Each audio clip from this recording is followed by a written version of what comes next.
കേരളത്തിലും തമിഴ്നാട്ടിലും SIR നടപ്പിലാക്കാൻ നീക്കം നടക്കുകയാണെന്ന് മന്ത്രി PA മുഹമ്മദ് റിയാസ്. എന്നാൽ കേരളത്തിൽ SIR നടപ്പിലാക്കാൻ ഇടതുപക്ഷം അനുവദിക്കില്ല.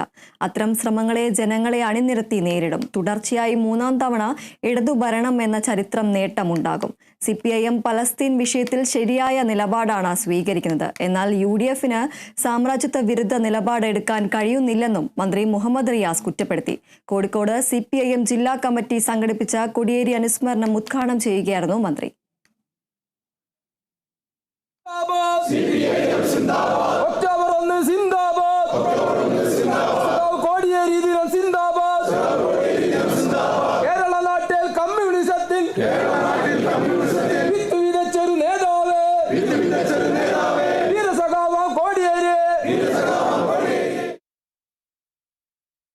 വോട്ടർ പട്ടിക പുതുക്കൽ SLR-മായി ബന്ധപ്പെട്ട വിവാദങ്ങൾ വരും.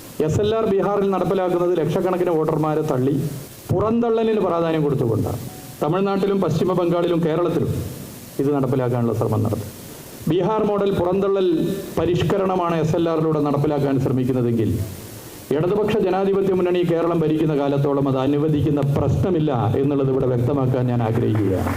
ഇത്തവണത്തെ പ്രത്യേകത കൊടിയേരിയുടെ ചരമദിനത്തിൽ ഒരു ഇടതുപക്ഷ സർക്കാരിൻ്റെ തുടർച്ചയായ 9 വർഷത്തെ ഭരണം ചരിത്രത്തിലാദ്യമായി എന്നുള്ളതാണെങ്കിൽ അടുത്ത വർഷത്തെ സഖാവ് കോടിയേരിയുടെ ചരമദിനം ആചരിക്കുന്ന ഘട്ടത്തിലുള്ള പ്രത്യേകത ചരിത്രത്തിലാദ്യമായി തുടർച്ചയായി 3 തവണ ഇടതുപക്ഷ ജനാധിപത്യ മുന്നണിയുടെ ഭരണം ഈ കേരളത്തിൽ ഉണ്ടാകുന്നു.